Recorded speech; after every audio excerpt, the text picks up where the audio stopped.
Hello student, आज हम लोग सीखेंगे एक्सरसाइज नंबर 7.2। 7.2 में दो फार्मूले हैं हमारे पास, एक मध्य बिंदु का फार्मूला है और एक अंता विभाजन वाला है और एक बाह्यता विभाजन वाला है।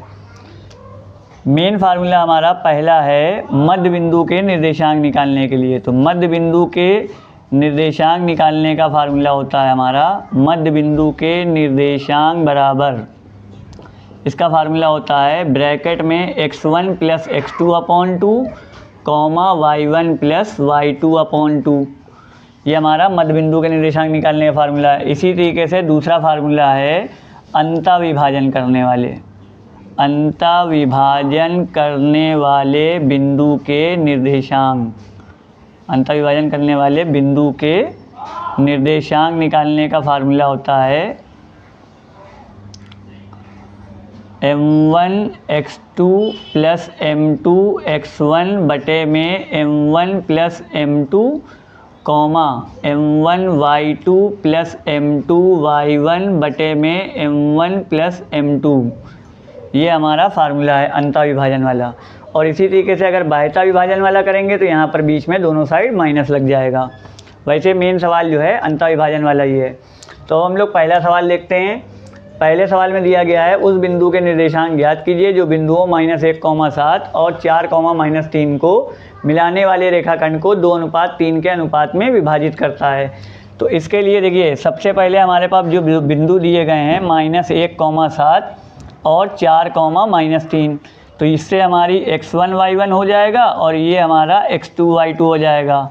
और ये जो अनुपात दिया गया 2:3, ये हो गया हमारा m1 और m2 की वैल्यू।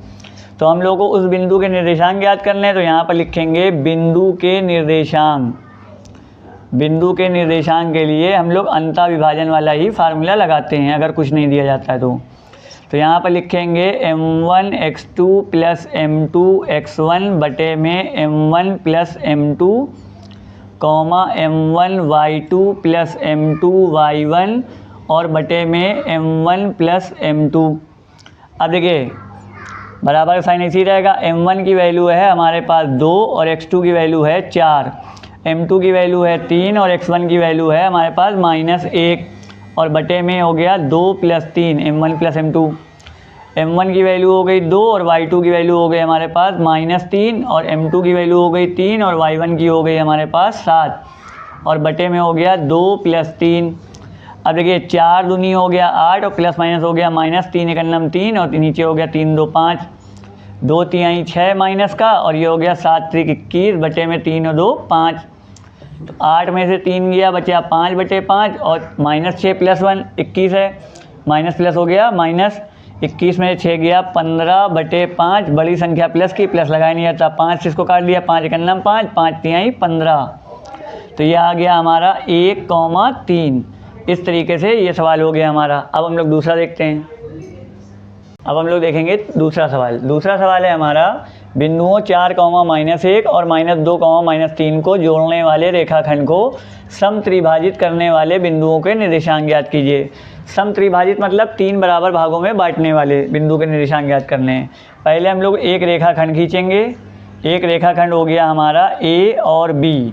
तो A के निर्देशांक हो गए हमारे 4,-1 और B के निर्देशांक हो गए -2,-3। अब इसको समत्रिभाजित करना है। समत्रिभाजित करने का मतलब 3 बराबर भागों में बांटना। तो एक पॉइंट ये ले लिया हम लोगों ने और एक पॉइंट हम लोगों ने ये ले लिया। तो ये हो गया हमारा P और ये हो गया Q। जब समत्रिभाजित मतलब ये तीनों पॉइंट हमारे बराबर से आएंगे, तीनों रेखाखंडों के बीच की दूरी बराबर होगी। तो इसका अगर अनुपात निकालेंगे तो ये 1 हो गया, ये 1 हो गया और ये 1 हो गया, ये तीनों बराबर होंगे। तो ये बिंदु P है, ये AB रेखाखंड को एक इधर से 1 है और इधर 2 खाने हैं। तो बिंदु P जो है रेखाखंड AB को 1:2 में बांटता है। तो यहाँ पर लिखेंगे बिंदु P रेखाखंड AB को 1:2 में बांटता है, 1:2 में बांटता है। इसी तरीके से तथा बिंदु Q जो है वो रेखाखंड AB को अब Q वाला जो है इधर से जो है 1 और 1 हो गया 2 और इधर 1 आ जाएगा तो ये हो जाएगा 2:1 में बांटता है। इस तरीके से हम लोग लिख लेंगे बिंदु P रेखाखंड AB को 1:2 में बांटता है तथा बिंदु Q रेखाखंड AB को 2:1 में बांटता है। अब हम लोग को बिंदु P और Q के निर्देशांक निकालने हैं, तो पहले हम लोग निकालते हैं बिंदु P के निर्देशांक। जब बिंदु P के निर्देशांक निकालेंगे तो यहाँ पर फार्मूला लगेगा हमारा अंतःविभाजन वाला। तो यहाँ पर लिखेंगे m1x2 प्लस m2x1 बटे में m1 plus m2 comma m1y2 plus m2y1 और बटे में m1 प्लस m2। अब यहाँ से वैल्यू रखेंगे। वैल्यू रखने के लिए देखिए m1 m2 हमारा 1:2 होगा बिंदु P के लिए और Q के लिए 2:1 होगा। तो m1 की जगह पे लिखा हम लोगों ने 1 गुणे x2 की वैल्यू, ये हमारा देखिए x1 y1 हो जाएगा और ये हमारा x2 y2 हो जाएगा। x2 की वैल्यू रखी -2 और m2 की वैल्यू है 2 और x1 की वैल्यू हो गई 4 और बटे में 1 प्लस 2 m1 m2 की वैल्यू। m1 की हो गई 1 गुणे y2 की वैल्यू हो गई -3 प्लस m2 की वैल्यू हो गई 2 और y1 की वैल्यू हो गई -1 और बटे में m1 प्लस m2 यानी कि हो गया 1 प्लस 2। तो 1 में 2 से गुणा करेंगे, 1 दूनी 2 -2 प्लस 4 दूनी 8 और 2 और 1 हो गया 3 और ये हो गया 3 एकन्नम 3 प्लस माइनस माइनस हो जाएगा 2 एकन्नम 2 और 2 और 1 3। अब देखिए माइनस प्लस हो गया माइनस, 8 में से 2 जाएगा हमारा बचेगा 6/3 और -3 -2 माइनस माइनस हो जाएगा प्लस, साइन माइनस कराएगा -5/3 और ये 3 से 6 कट गया, 3 दूनी 6 तो ये हमारा हो गया 2, -5/3। ये इस तरीके से बिंदु P के निर्देशांक आ गए। अब इसी तरीके से हम लोग निकालेंगे बिंदु Q के निर्देशांक। जब बिंदु Q के निर्देशांक निकालेंगे फार्मूला हमारा यही रहेगा। बिंदु Q के निर्देशांक के लिए फार्मूला हमारा यही रहेगा m1x2 प्लस m2x1 और बटे में m1 प्लस m2 और कॉमा m1y2 प्लस m2y1 और बटे में m1 प्लस m2। ये हमारा फार्मूला हो गया। लेकिन अब हम लोगों को जो m1 m2 की वैल्यू लेनी है वो 2 और 1 लेनी है, क्योंकि बिंदु Q 2 और 1 में बांट रहा है।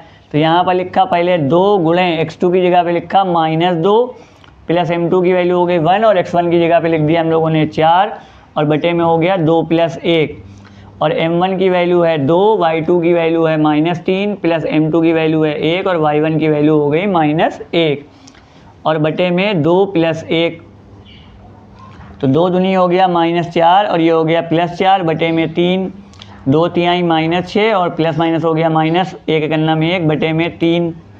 -4 में जब +4 जोड़ेंगे तो ये हो जाएगा हमारा 0/3 और ये माइनस माइनस हो जाएगा +-7/3। माइनस माइनस प्लस हो गया साइन माइनस का। अब 0 में जब 3 से भाग करेंगे तो ये 0 हो जाएगा और -7/3 हमारा ऐसे ही रहेगा। इस तरीके से हमारा जो है बिंदु P और बिंदु Q जो है वो समत्रिभाजित करने वाले बिंदुओं के निर्देशांक हो जाएंगे।